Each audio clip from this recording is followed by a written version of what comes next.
So they are widely used in power plants as well as in various industrial and commercial applications such as backup power system and portable generators. Okay, so keyword ni AC generator or alternator is it is an electrical machine that converts mechanical energy into AC electrical energy.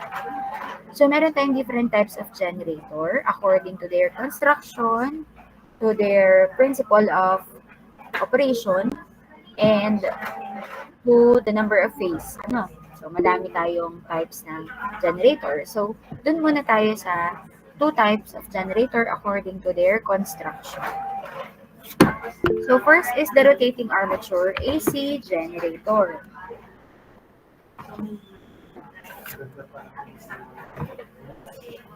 So these are typically used in applications involving small amounts of Ma'am, excuse po. May nakapresent na po ba sa inyong screen? Kasi wala pa po kami nakikita. wait lang. Okay po, ayan na. Wala, hindi ko na-present. Sorry. Excited magturo, hindi nakapag-present. Yan, kita na? Okay, sorry po. Yan. Imik ng imik, wala palang pinapresent.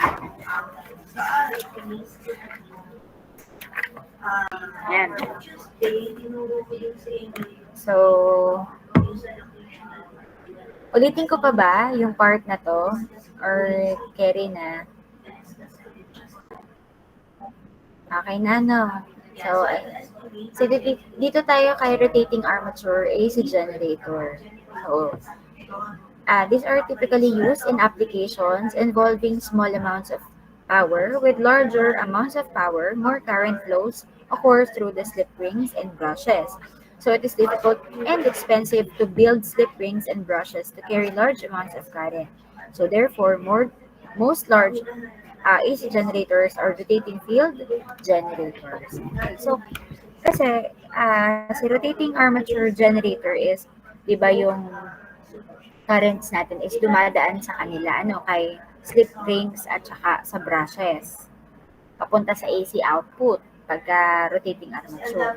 So, kapag ka po malalaking or malaking amount na ng power or ng current yung kailangan mag-flow doon is kailangan mo mag-build ng mas malaki na slip rings and brushes. So, mas mapapamahal. Expensive siya pagka ginamit mo siya ng pangmalakihang amount ng power. That's why most large AC generators are rotating field generators. Okay? Si rotating armature AC generator is ginagamit siya more on DC generator. Si rotating armature. Kagaya ng mga nandun-discuss natin, diga? Yung rotor part ng ating DC generator at DC motor ay armature, di ba? Sila yung umiikot. So, dito po kay generator or AC generator natin, more on, yung umiikot is yung field or yung magnet mismo. Okay? So, ayan, the word itself, rotating armature, meaning yung armature niya is nasa rotor and yung field winding ay nasa stator. Ibig sabihin, ang gumagalaw dito is yung armature and yung nasa stator part niya is yung field winding.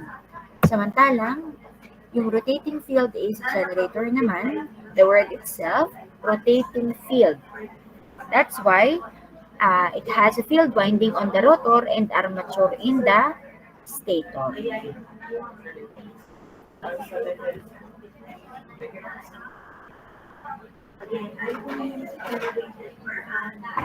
Okay, so the rotating field AC generator is by far the most widely used generator. In this type of generator, direct current from the separate source is passed through the windings on the rotor by means of slip rings and brushes.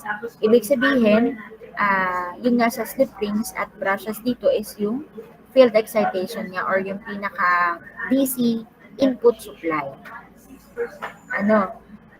Kumbaga, yung nasa slip rings and brushes na, yun yung input, and then yung output ay nasa armature, which is nasa stator. Samantalang yung rotating armature, ayan, kung makikita nyo, AC output po yung dumadaan kay slip rings at brushes. And nasa dito, field windings yung input. Okay, so kaya po mas ginagamit si rotating field AC generator as dito, as AC generator mismo or as alternator. No, pinaka-common type of alternator ito. Okay, so bakit? So in this type of ayan, lumilipat.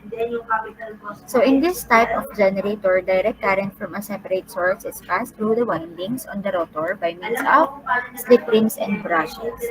And this maintains a rotating electromagnetic field of fixed polarity. And the advantage in this type of construction is that larger amounts of currents can be handled because there are no sliding contacts and whole output circuit is continuously insulated.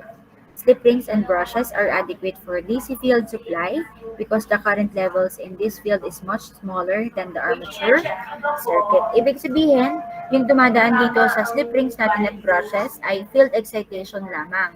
Meaning, meron lang maliit na current na kinakailangan para umikot yung rotor natin. And then yung output side natin is nasa nasa armature winding which is nasa stator. Okay. So, ayan po yung pinagkaiba ni rotating armature at ni rotating field. Okay? So, ano ba yung advantages of having a stationary armature? So, ito po yung illustration natin ng isang generator na merong stationary armature winding. Ibig sabihin, yung armature natin ay hindi gumagalaw or naka-fix lang siya. Ito yun. And then we have the rotor. Kay rotor, nasa kanya po yung field winding. And then we have the slip rings. Then we have the brushes connected sa DC, supply input.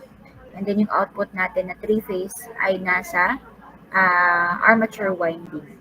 Kasi si armature winding, nandoon po yung conversion ng energy na from mechanical nagiging electrical. Okay? Then, so number 1,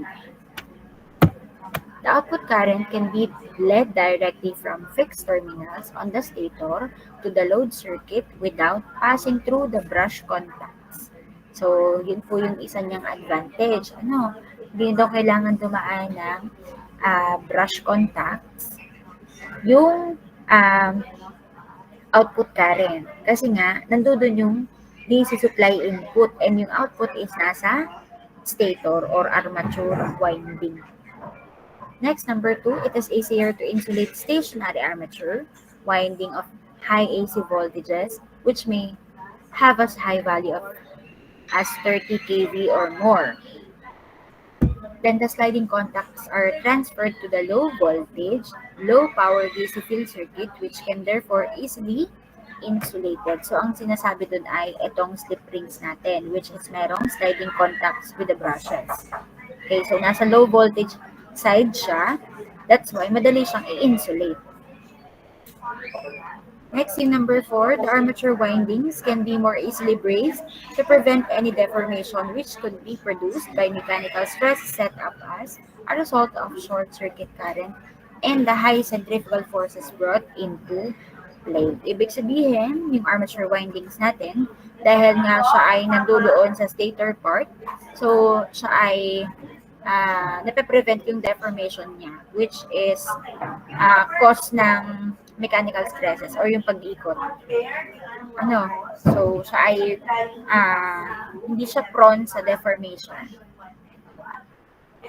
Okay, next is the armature winding is cooled more because the stator case core can be made large enough and with many air passages or air ducts for air circulation. Okay, so ibig sabihin, dahil nga ang armature winding natin yung nasa may stator part, so mas malaki yung kinakailangan na casing, yung housing. So pag mas malaki yung housing, mas maganda yung circulation ng air sa loob. Mas may passage yung air and maganda yung ventilation. Okay? So hindi madaling mag-init ang machine. Next, the armature winding is more complex than the field and can be constructed more easily on stationary armature. Okay, so yun yung mga advantages. That's advantages of having a stationary armature. Okay, next. So we have here another type of generator which is according to principle of operation. So first is the two types according to the construction, and now we have the principle of operation. First, we have the synchronous generator. Okay, so it is designed to produce electrical power with a constant frequency and voltage. So the generator operates by converting mechanical energy into electrical, using a rotating magnetic field in the stator to induce a current in the armature. Okay?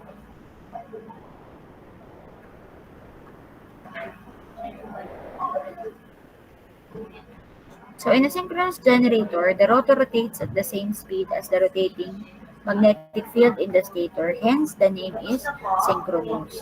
So, synchronous means when we say synchronous generator, the speed of the rotor or the rotating rotor and the speed of the rotating magnetic field is the same.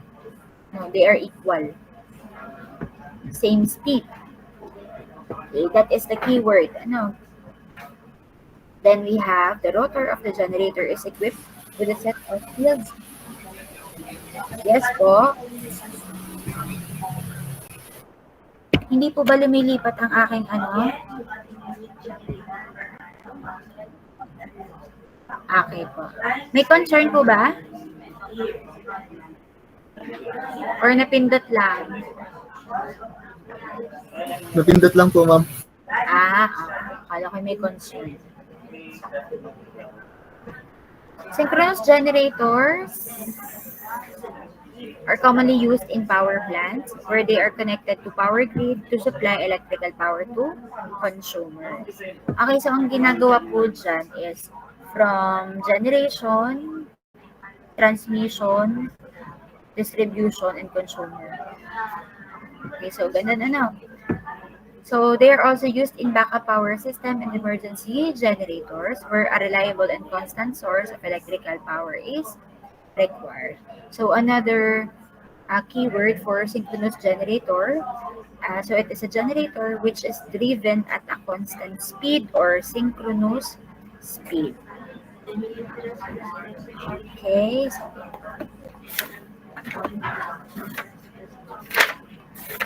Next we have the induction generator. When we say induction generator, it is also known as a synchronous generator. Okay? So it is a type of AC electrical generator that operates based on the principle of induction. Okay, so in an induction generator, the rotor is not equipped with any field winding. So wala the field windings ito, but instead, rotor rotates within the but instead it consists of a set of conducting bars or plates that are short-circuited together, meaning magkakadikit. Ano? When the rotor rotates within the magnetic field of the stator, the electrical current is induced in the rotor bars by the principle of electromagnetic induction. This current creates a magnetic field that interacts with the magnetic field of the stator and generating electrical power. Okay, so again, another keyword, wala siyang field windings. Okay, it only has conducting bars or plates. Okay, so next is the generator is designed to operate at a speed slightly higher than the synchronous speed. Okay, which causes the rotor to act as a motor and drive the generator. Wait lang, inom lang ng tubig.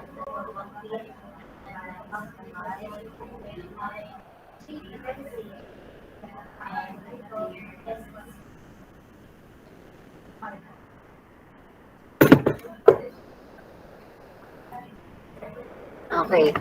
So, yung phenomenon daw na nag-ooperate ng speed, nag-ooperate yung induction generator at a speed slightly higher than the synchronous speed is known as slip.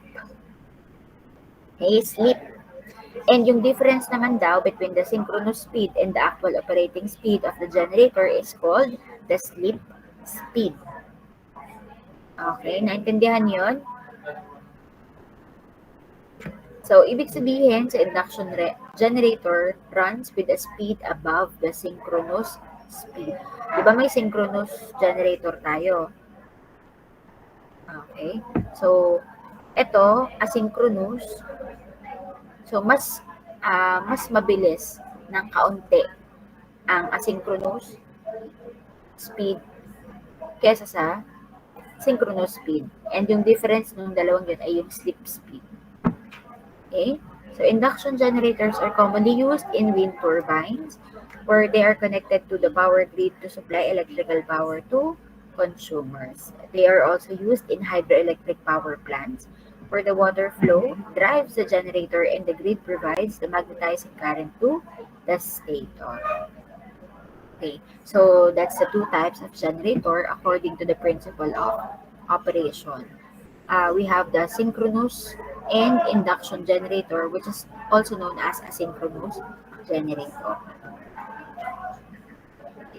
Next, we have the two types of generator according to the number of phase. We have the single phase and three-phase generator.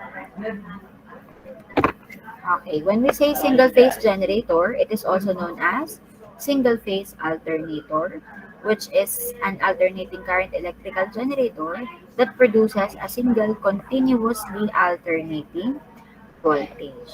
So, the single generator po or single phase generator can be used to generate power in a single phase electrical or electric power system.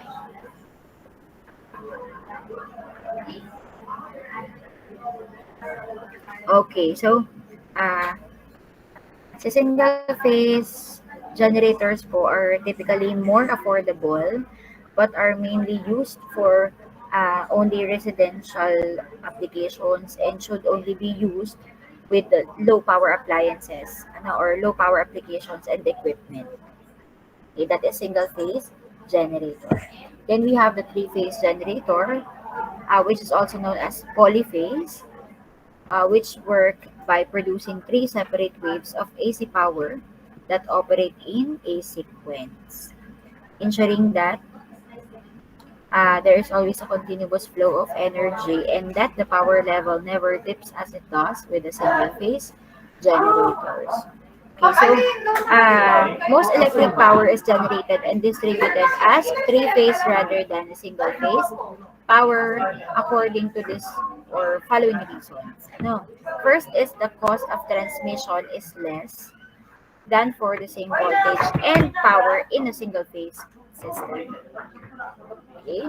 So, yung cost ng transmission kapag same voltage and power ng three-phase at saka single-phase ay mas less. Then we have a three-phase generator has a 180% greater capacity than a single-phase generator of same physical size. And another one, single-phase voltage and power is easily available from a three-phase system by merely tapping any two of the power lids. Okay? So, si three-phase generators po are more efficient and can handle more power. Okay, so that is making them the go-to option for any industrial use. So, mas malaki po yung power na kayang i-handle ni three-phase kaysa kay single-phase. Okay, so yeah. Ito po yung illustration ng ating single-phase generator and three-phase generator. Okay, so a three-phase AC generator is designed to produce three-phase AC power by building more coils in the stator around the rotor. So ito po yung ating single phase. So we have here coil or single coil. Then we have the rotor, which is the north and south pole of the magnet. Okay? So, para maging three-phase, dinagdagan siya ng dalawa pang coils and they are spaced equally by 120 degrees. Okay? So, sila ay may distance with each other by 20 degrees, 120 degrees. Okay, so ito yung ating single phase and ito yung kanyang pinoproduce na wave, AC wave, which is, as you can see, isa lang yung wave niya na pinoproduce kasi siya ay single phase lang. No. So, next we have yung wave natin that is 180 degrees and then another 180. Kasi isang rotation, di ba, 360 degrees. So, half rotation, that is 180. And that is positive. And then another half circle is 180, then that is negative naman. Because it's alternating. So, positive, negative, and so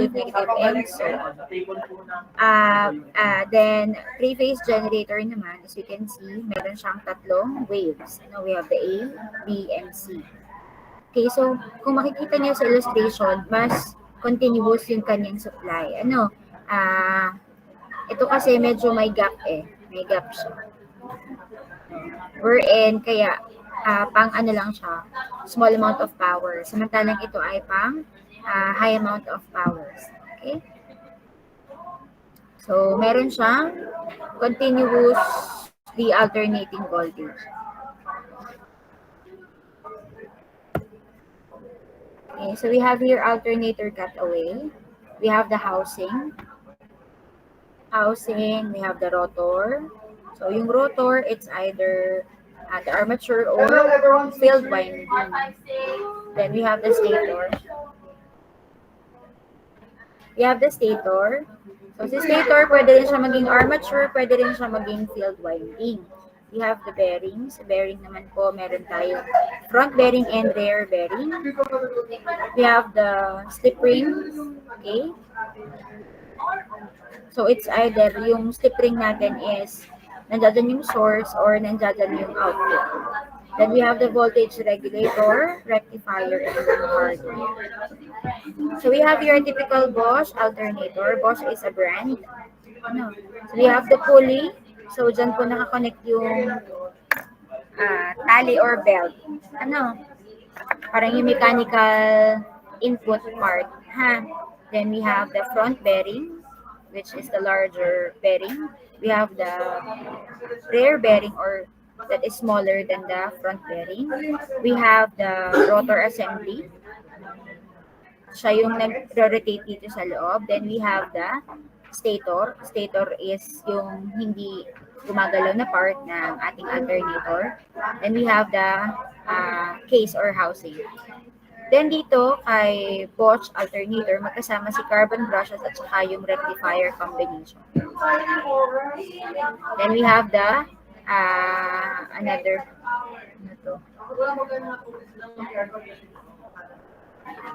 casing din siya, protective casing. Okay, so ano ba yung stator frame?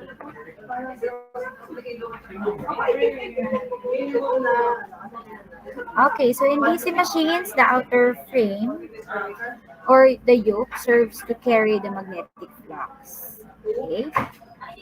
But in alternator, it is not meant for that purpose. Hence, it is useful for hiding the armature stampings and windings in position. Okay, so, yun yung pinaka, niya. Low-speed, large diameter alternators have frames which, because of ease of the manufacture, are cast-in section. Then we have the ventilation, which is maintained with the help of the holes cast in the frame itself. The provisions of radial ventilating spaces in the stamping assist in cooling the machine. So, stator frame po ni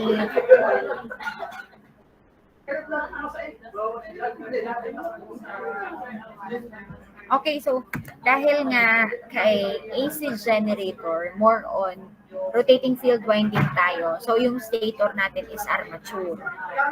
Okay, so pag si armature yung nasa labas, so dapat mas malaki yung casing. Pag mas malaki yung casing, mas maganda yung ventilation and mas madali yung cooling ng machine. Mas madami yung dinadaanan ng ating kumbaga air passage. Then we have the stator core. The armature core is supported by the stator frame and is built up of laminations of special magnetic iron or steel alloy. The core is laminated to minimize loss due to eddy currents. Eddy currents is a type of loss which is makukuha nyo using formula. Meron siyang sariling formula. The laminations are stamped out in complete rings, and the laminations are insulated from each other and have spaces between them for allowing the cooling air to pass through. The slots for housing the armature conductor lie along the inner periphery of the core and are stamped out at the same time when laminations are. So, ito yung stator natin, ha? Stator ha. Okay, so ito yung ating stator core. Yung stator mismo, so yung buong hindi gumagalaw. Then we have the armature winding, we have the stator core. And ayan.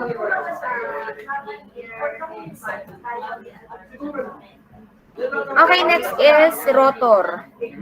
Yung rotor is yung rotating part of the generator. We have two types of that.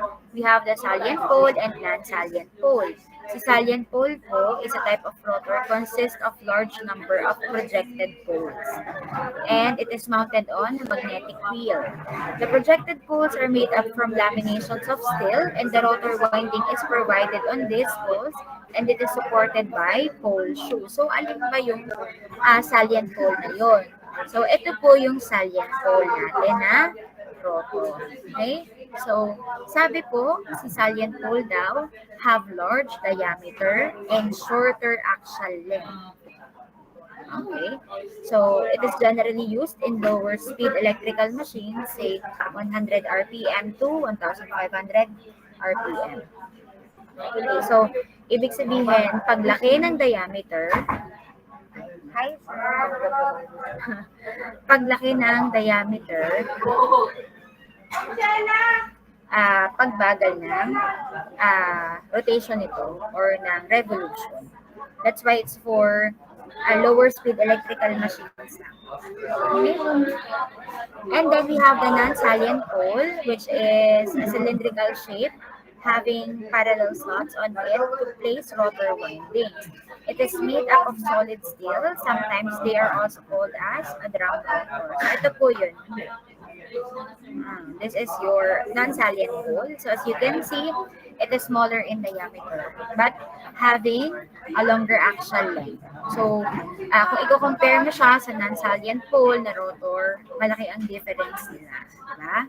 So si salient pole siya ay malaki ang diameter pero maiksi. Si non-salient pole naman is maliit yung diameter niya but mahaba naman, longer axial length. And it is used in high-speed electrical machines. Kasi pagliit, pagbilis ng ikot. Okay, it is usually used in 1,500 RPM to 3,000 RPM electrical machines. Okay? So, yan po yung difference ng salient pole and non-salient pole na rotor types. Okay, next is yung armature slots. So, alin nga ba si armature? Kay armature po, doon po na-generate si voltage. Okay, so kailangan malaman natin kung paano, kung ano yung different types of armature slots. So, yung armature slots na yun, doon po iniwa-winding yung ating coil. So we have the wide open, semi-closed, and wholly closed. Wholly, ano ba yun? Wholly, bahala na kayo. Okay, so si wide open, it is a type of slot which has the advantage of permitting easy installation of form wound coils and their easy removal in case of repair. Okay, so siya yung pinaka uh, madaling gamitin for installation ng coils and removal also. But it has the disadvantage of disturbing the air gap flux into bunches or tufts that produce ripples in the wave of generated EMF. Ibig sabihin, dahil super open nito or very wide open, yung air gap flux nito can affect the generated EMF. Okay? Next is, so ito nga pala yung wide open. And ito siya, ito yung itsura niya kapag nasa armature. Ito yung slot na yun. Then we have the teeth, and we have the slot for wedges, and we have the cooling duct. So ito yung ating pinaka-armature. Then we have the semi-closed. Semi-closed type flux is better in this respect but do not allow the use of form wound coils. So meron lang siyang type ng coil na ginagamit. No? Hindi basta form wound coils. So ito yung semi-closed natin. Pag inilagay mo yan dito, nakaganito siya ha. Dito ipinapasok yung winding, ganyan sa loob ha. Then we have the closed or fully closed type of slot or tunnels which do not disturb the air gap flux. Okay, so kumbaga walang riffle sa wave na nag-generate but they tend to increase the inductance of the windings. Okay, so the armature conductors have to be threaded through, thereby increasing initial labor and cost of the winding. So, kasi nga, kailangan siyang ipasok isa-isa kasi nga closed siya. So, kung nakalagay yan dito, closed yan. So, ipapasok mo siya. Hindi yung basta mo igaganon dito, di ba? Kailangan ipasok mo dito. So, pagka ganun, kailangan mong i-thread yung iyong coil. So, ibig sabihin, madadagdagan yung labor and yung cost ng labor. Kumbaga, madaming gawain pagka ganito ang gamit. That's why they present a complicated problem of the end connections, hence they are rarely used. Okay, so yun po yung different types of armature slots. Next is armature winding naman for alternator. The type of winding most generally used in alternators is very similar to the DC lap winding. In DC armatures, it will be recalled that the coils are connected together at the commutator, and in AC armatures, they are joined together by merely connecting the proper coil ends in the correct sequence. So, para magawa mo yung proper winding na yon, meron tayong two general arrangements of coils. We have the half-coiled or single layer and the whole-coiled or double layer winding.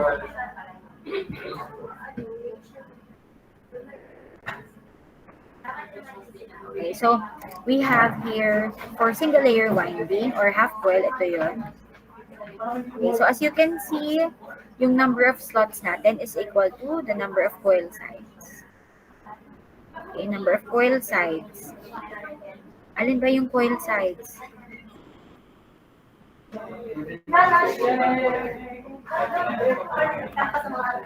So, ito yun, ha?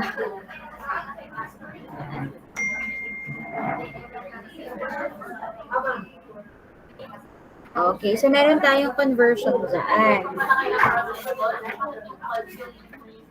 Sabi ko, ang conversion natin is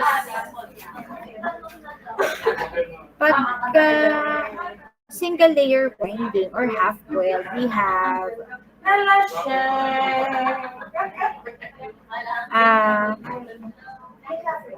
number of coils is equals to 1/2 number of slots. That means 2 slots per coil.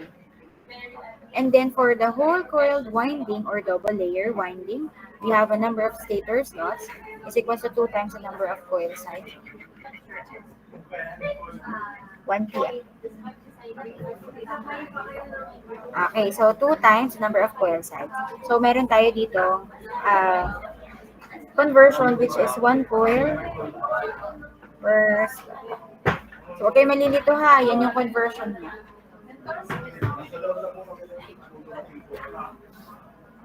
Okay, so Pwede ka po maglagay ng table statement na problem.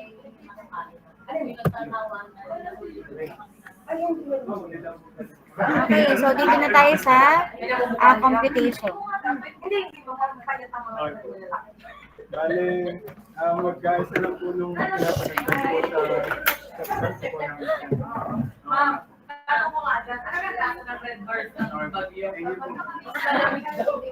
Wait lang po.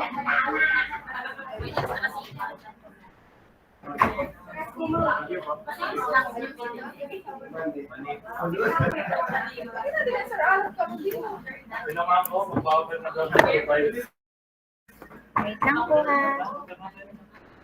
Nag-vlog lang ang pen. Okay. Number of coils per group natin, we have N. Slot per pole per phase. Okay, so that means you will get the number of slots, divide mo sa number of poles, and number of phase. So here, karaniwan po, sinasabi naman yun sa problem. Ano kung ilang phase? Ano? It's either single phase or three phase lang naman. Okay. Then we have the coil span or YS. YS is equals to slot per pole. And then the distance between the phases. So kung three phase siya, say for example, positive yung sequence natin, and they are displaced 120 degrees each, that will be AB, BC, and CA. So to get the distance between the phases, that is X, equals to 120 times YS over 180. So tatandaan yan ha. Ayan. Okay, so let's have an example. Number 1, 36 slots, 4 poles, 3-phase alternator, double layer winding. So to get the N or the number of coils per group, we have the slot per pole per phase. We have 36 number of slots, 4 pole, and then 3-phase alternator. So you will just substitute it sa formula. Then we have 36 divided by 4 times 3 is equals to 3. Okay, next is yung YS naman or coil span. That is slots per pole. So that is 36 divided by 4, which is equals to 9. And for X, we have 120 times YS over 180. And that is 120 times 9 over 180. That will be equal to 6. 6 lang to ha. So, ganun lang naman siya. Ano, kung paano siya.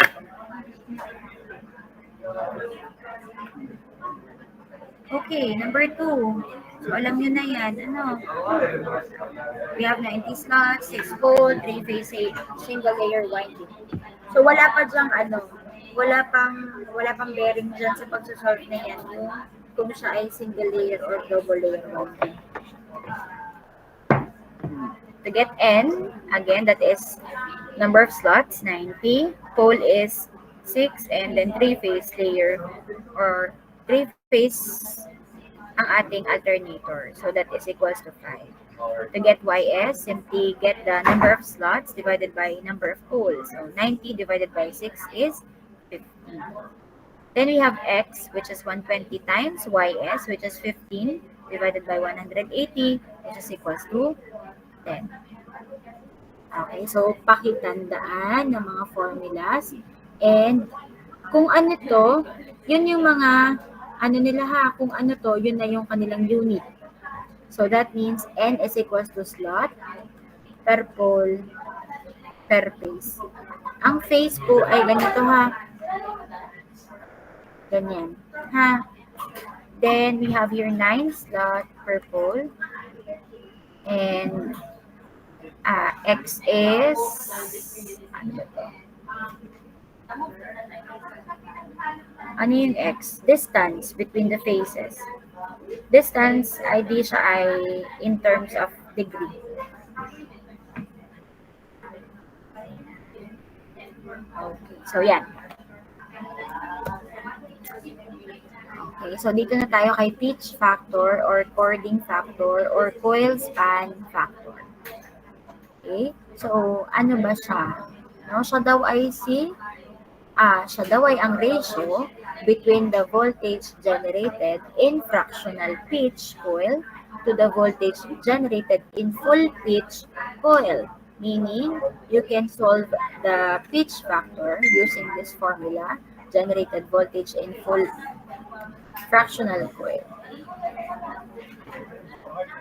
Fractional pitch coil to the generated voltage in full pitch. Okay, next is it may be defined as the ratio of the vector sum of the induced EMF per coil.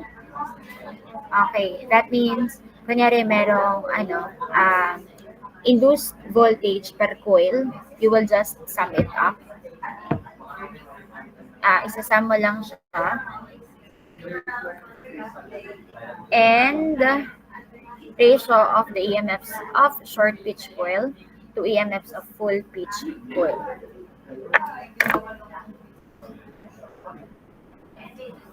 Okay, so but karaniwan pong ginagamit is to get the pitch factor, we have here formula Kp is equals to sine p degree over 2. P degree is also called coil pitch or simply pitch. Okay? And then you can also use this formula, cosine chording angle divided by 2. What is the chording angle? Chording angle is the complementary angle of P degree. Okay, so to get that, you can use this formula. Chording angle is equals to 180 degrees minus coil pitch, P degree. That is your chording angle.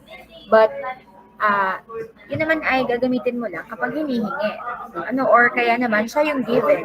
But if the given is in terms of coil pitch, then use the other formula, which is sine P degree over 2. Okay, then to get the coil pitch, we have this formula, which is P degree is equals to span divided by slots per pole times 180 degrees. Okay, so this is for fractional pitch. And when we say full pitch winding, your P degree or coil pitch is 180 degrees. Pag fractional pitch, you have to get that. But if it is in full pitch, that is 180 degrees. And if the P degree is 180, or if you are in full pitch winding, your Kp is matic 1. Because 180 divided by 2 is 90, wherein sine 90 is equals to 1. Okay, so ano ba yung tinatawag natin na half pitch or fractional pitch?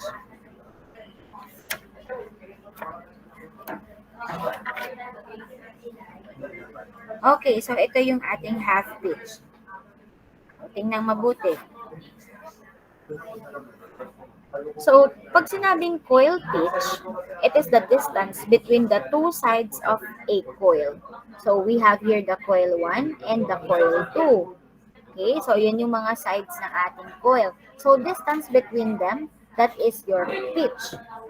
Pag sinabing half pitch or fractional pitch,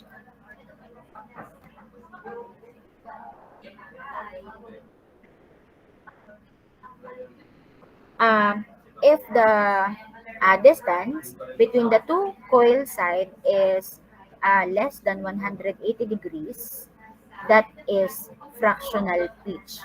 Okay? Less than 180 degrees. That's why it's may minus ng chording angle. Pag may chording angle, ay di less than 180 degrees yun. Or kung ang nakuha nyo na P degree ay less than 180, that is fractional pitch.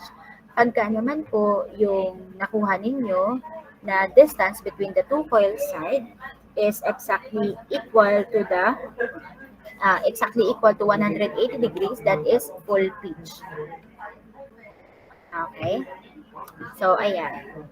And then, may tinatawag tayo na effects of harmonic on pitch.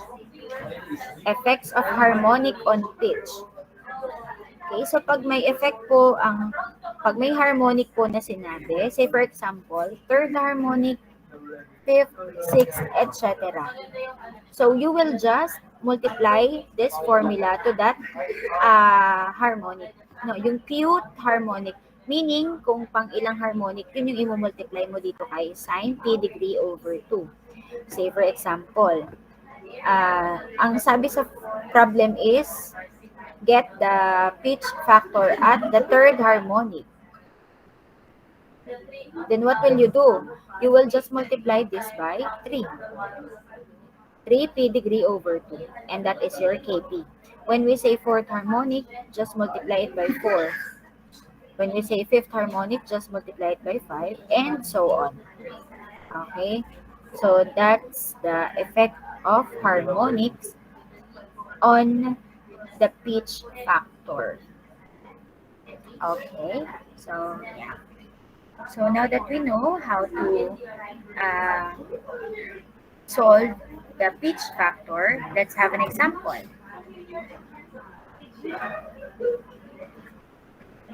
Okay, we have here letter A. Calculate the pitch factors for the following windings. For A, we have 36 slots, 4 poles, and the span is 1 to 8. Okay, so what is the formula in getting the pitch factor? We have Kp is equal to sine p degree over 2. So what do we need to get first? We have to get first the p degree, which is equal to span divided by slots per pole times 180 degrees. So, ano ba yung span natin? If your span is 1 to 8, then that will be 8 minus 1. Divided by number of slots, we have 36. Divided by number of poles, which is 4, times 180 degrees, equal to 140 degrees. So, that means we have a fractional pitch winding. Fractional because it is the coil pitch is less than 180 degrees. Okay, so if it is fractional, then get Kp. We have sine 140 divided by 2, which is equals to 0.9397. So kapag po fractional pitch, yung inyong nakuha as p degree, then you will get less than 1 for Kp. Always less than 1. Okay, there is no more than 1 here. Okay, no more than 1. It's always less than 1. Okay, when it's 1, it's full pitch winding. When you get a value larger than 1 or more than 1, that is wrong. Okay, may mali sa ginawa mo. So you have to repeat it. Okay, letter B. We have 72 slots, 6 pole, and the span is 1 to 10. Okay, just like the first sample, you'll just have to repeat it. Kp is equals to sine p degree over 2. You have to get the p degrees first. Then you have span divided by slots per pole times 180. Sabi, dito kay B, the span is 1 to 10. Then your span will be equal to 10 minus 1. Divided by 72 slots and 6 poles. 72 divided by 6 times 180 degrees. That is equals to 135 degrees, meaning fractional again. Okay, so that will be sine 135 degrees divided by 2, which is equals to 0.9239. Okay, so again, that is less than 1. Next, we have 96 slots, 4 pole, and the span is 1 to 12. Again, paulit-ulit lang tayo. So, we have p degrees over 2. P degrees is span divided by slots per pole times 180 degrees. That will be, your span is 1 to 12. then this is 12 minus 1 divided by 96 slots divided by 4 pole times 180 degrees, and that is 82.5 degrees, which is approximately equal to 83 degrees. Okay, normal rounding off. If it's 0.4, then don't round it off. Just as is na lang. Yun na lang yung ilagay nyo dito. Then if it's 0.5, then round off to the next higher whole number. So we have sine 83 degrees over 2, which is equal to 0.6626. Okay, so that is how you get the pitch factor. Next is we have the distribution or breadth or winding or spread factor. Okay, so si KD naman. Okay, so bakit ba may KD? When several coils in group are connected in series, the total generated voltage by the group is not equal to the voltage per coil multiplied by the number of coils in the group. So, hindi daw ganun kasimple ang pagkuha ng total voltage generated kapag may nakaseries na coils. Okay, so it is always less than this because the coil are displaced from each other. Ibig sabihin, merong distance, yung mga coils natin, which is 120 degrees, right?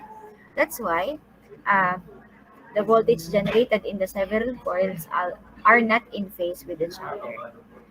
So, para makuha mo yung correct value ng voltage na kapag yung ating coils ay in series, the factor by which the generated voltage must be multiplied to obtain the correct value is called the distribution factor.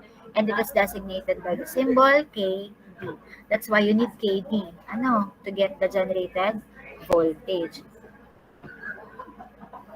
Okay, so distributing the winding in many slots has the effect of improving the shape of the voltage wave. Then the value of KD is given by the equation. KD is equals to sine ND degree over 2 divided by N times sine D degree over 2. What is KD? KD is the distribution factor. N is the number of slots per pole per phase. And D degree is the number of electrical degrees between the adjacent slot. So as you can see, ito yung N natin. N is number of slot per pole per phase, and D degree is 180 divided by slots per pole. Slots per pole is YS.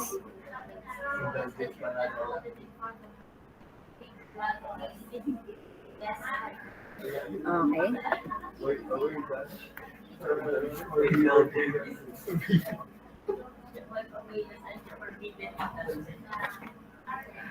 Okay, so meron din pong effects ang harmonics kay distribution factor. Okay? So you just gonna multiply it again by N, D degree, and D degree. Okay? So i-add nyo lang siya dito sa harapan, ha? That will be sine Q and D degree over 2 divided by N sine Q D degree over 2. Again, kung ano man yung binigay sa inyong harmonic, just multiply it here. Okay?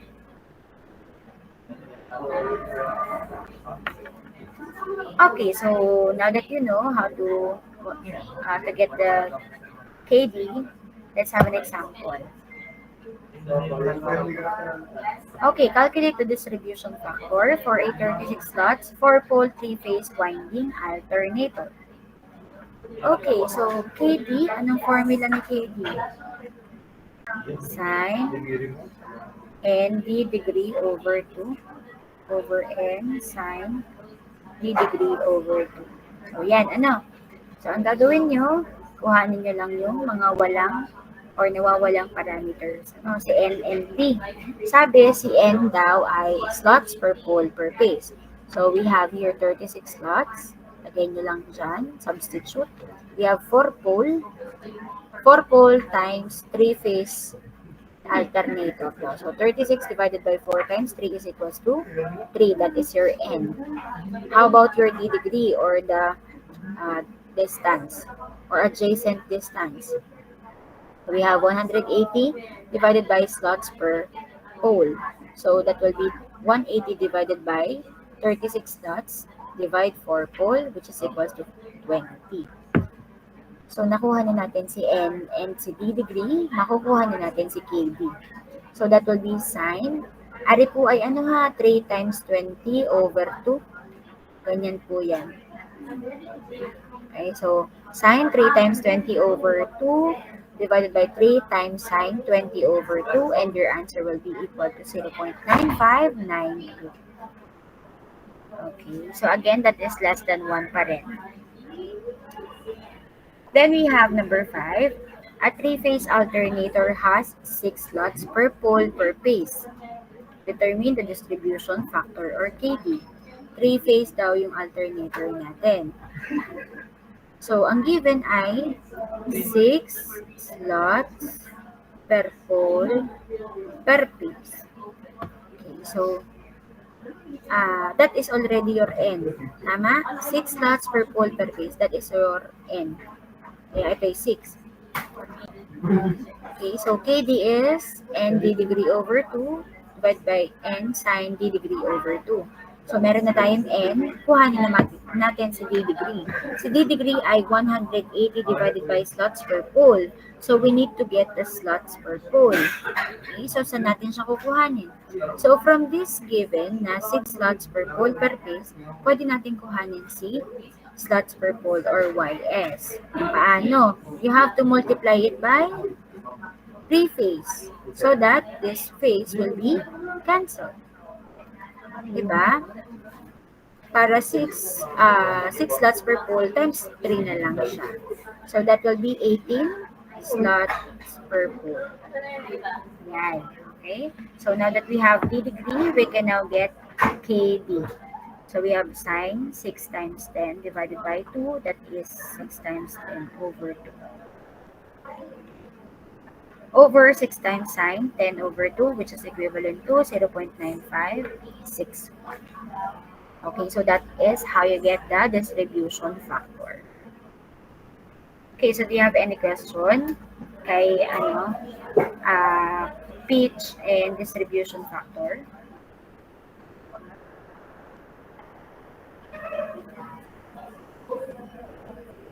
Wala naman ba? Wala ba? Okay, so if you don't have any question, move tayo sa next step.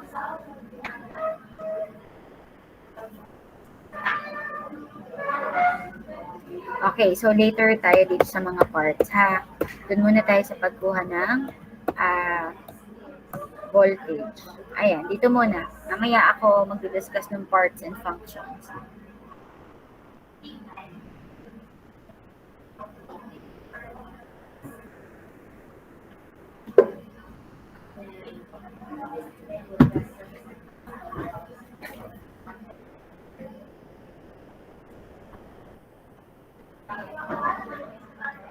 Okay? So we have the speed of rotation of a synchronous alternator. Okay. So sa pagkuha ng generated voltage, kailangan nating malaman kung anong frequency ng ating synchronous alternator. Okay? So that's why we have here an equation. So synchronous generators are by defined synchronous, meaning that the electrical frequency produced is locked in or synchronized with the mechanical rate of rotation of the generator. A synchronous generator's rotor consists of electromagnet to which direct current is supplied, and the rotor's magnetic field points in whatever direction the rotor is turned.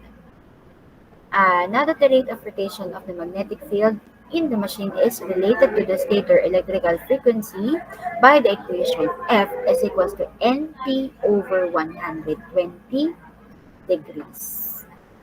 Okay? So, yung rate daw ng rotation ng magnetic fields ay related daw sa electrical efficiency. That's why it's NP over 120. F is the frequency of the generated voltage in terms of hertz, and 1 hertz is equals to 1 cycle per second or CPS. Yung N naman, that is the speed, which is in terms of RPM or revolution per minute. Okay, so we have the equal speed of rotor for synchronous machine. Okay, ibig sabihin, pag synchronous yung machine, yung speed ng rotor at ng stator, or yung speed ng rotor at nung magnetic field ay equal. Okay, then we have the P, which is the number of poles. So, tatandaan ito ha. Yung N dito ay RPM. Naka-RPM, and this is your pole. Okay?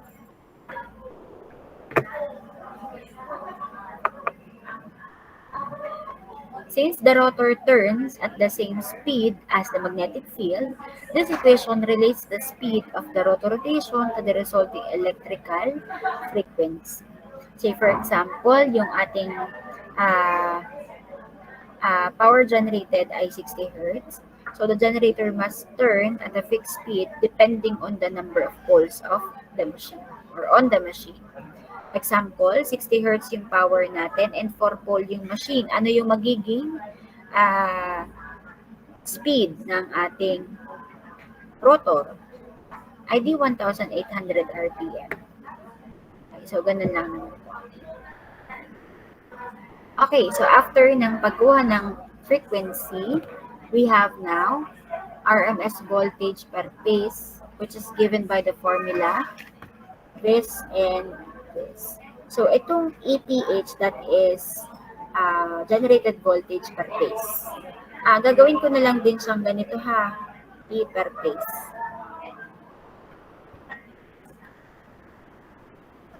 Okay, so if Z is given, use this formula. Ano ba yung Z?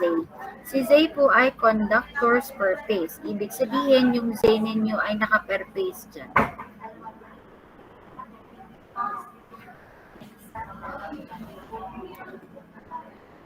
Dapat po naka-per phase. Ibig sabihin, kung 3-phase ang inyong alternator, you have to divide it by 3-phase. Ano?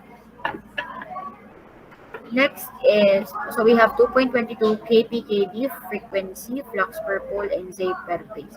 Ari flux per pole ha.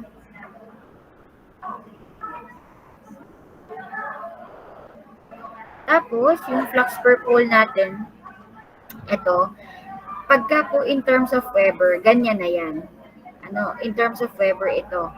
Pero pagka po in terms of Maxwell, if in Maxwell, multiply by 10 raised to negative 8. Itong buong equation. You have to multiply it by 10 raised to negative 8 if in case your flux per pole is in terms of Maxwell. Okay, next, if N is given, use this formula. So, generated voltage per phase is equals to 4.44 kpkb flux, flux per pole times frequency times number of turns per phase. So, meaning, per phase po yan. Turns per phase. I-divide nyo din po ng 3-phase, ano, para maging N per phase yan. So, aris Z per phase and then N per phase. Okay, so screenshot na ako niyan. Kasi meron kayong problems mamaya na sasagutan. Okay, so that is how you get the per phase generated voltage.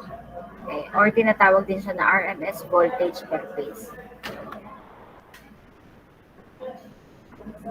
Parehas lang yan. Okay, so let's have an example. Mamaya palarin muna. So, yung part na to na single phase or naka-per phase na circuit, kahiwalay ko po yan na i-discuss sa inyo. Ang mahalaga muna sa atin ngayon ay yung star or Y connected at saka delta connected system. Okay, so ito muna, kailangan natin yan.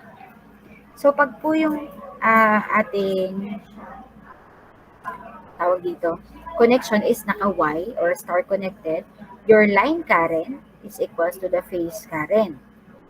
Pagka naman po voltage, your line voltage is equals to square root of 3 Hindi po kasama sa square root ang aring voltage na aring. Yung voltage per phase ay imumultiply mo sa square root of 3 para maging line voltage siya. Pagka naman po delta yung ating connection, your line current is equal to the square root of 3 times phase current. And the voltage is now equal.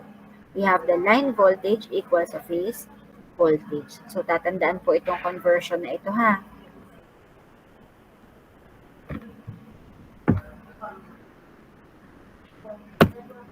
Okay, so, bakit ma'am kaya nagkaganyan yung principle na yan kapag star and delta connection? So, ipapaliwanag ko sa inyo ha. Hello, nandyan pa ba kayo? Are you still there? Hello ah. Nandyan pa kayo? Yes po. Yes po. Oy, magparamdam kayo ha. Magparamdam kayo. Talaga namang akala ko wala na akong kausap din eh. Okay, so paano pagka Y connection? Pag Y ang connection, so ano yung tsura? Ganyan.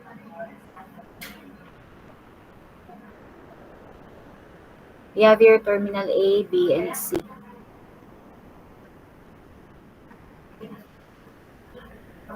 Okay, so yan. Ano? We have here the coils. So, say for example, yung phase, yung per phase ha, phase 1, phase 2, phase 3. Okay, so pag nag-assign ako ng current per phase, di yun yung current per phase niya. Okay, say for example, we have this I1, that is your phase current here. Then we have here I2, which is the phase current in this coil. And we have here phase current 3. Okay, so yan yung mga phase currents. Then we have the line currents where nandito sila. So we have here IA, IB, and IC.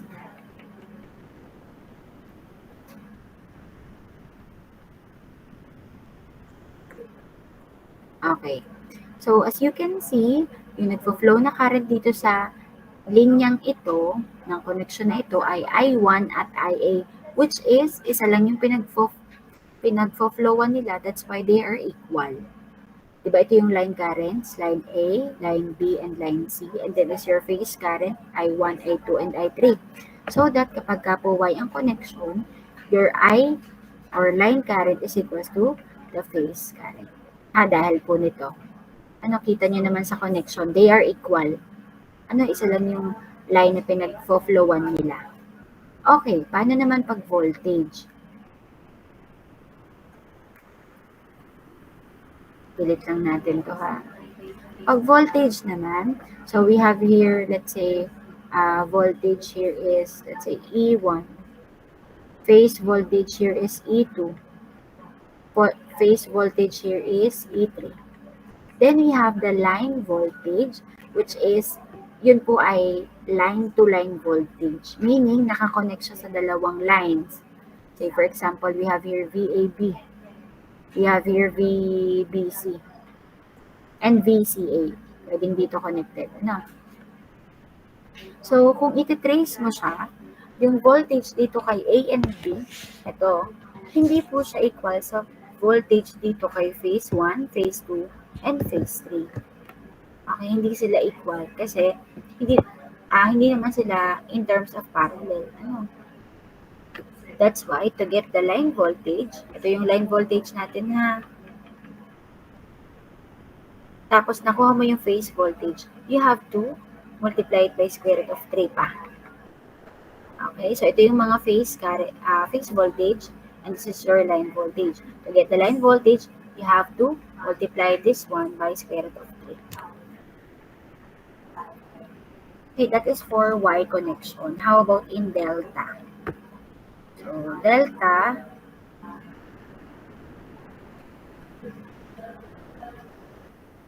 parang bahay lang to. We have here A, B, and C. So, yung currents natin dito, let's say phase current I1, phase current I2, and phase current I3. Then we have here line current IA, line current IB, and line current IC. Yan, ano. So, kung makikita ninyo, itong IA natin, hindi na equal sa phase current I1 because of this node. Di ba pag pumasok tong dalawa na to, tsaka pa siya magiging equal sa IA.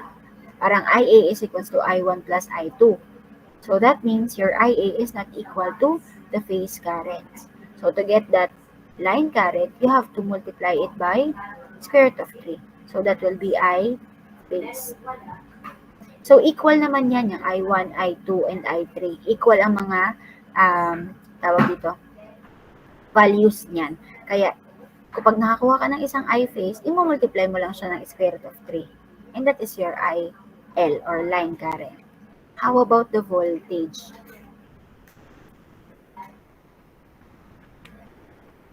Yung voltage naman natin, the voltage here, the line-to-line voltage here, say for example, this is our phase voltage here. Say for example, this is V. Diba this terminal is A, this terminal is B, and this terminal is C. So we have VAB.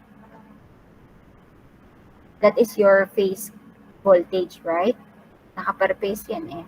So we have here the VBC, and we have here the phase voltage, which is VCA. So as you can see, when you put here a voltmeter, so that will be line-to-line voltage. That will, let's say let's say VAB. Diba VAB to? This is your line voltage. So if you're gonna trace it, this is parallel with this one, and also VBC. They are in parallel. That's why the voltage here, or the line voltage, is equal to the phase voltage here. So we have EL is equals to E per phase. That's why the principle is this one for Y connection and this one for delta connection. So you have to know it. To know it because when you're gonna solve na the generated voltage, you're gonna need that.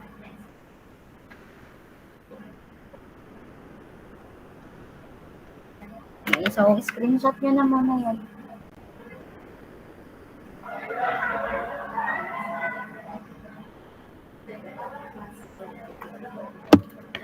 Okay, so next, let's mag-solve muna tayo nito ha. Tapos isusunod ko yung mga test on alternators.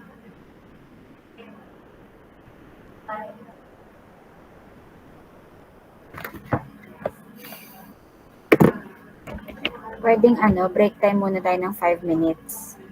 11:45 ha. CR break muna tayo.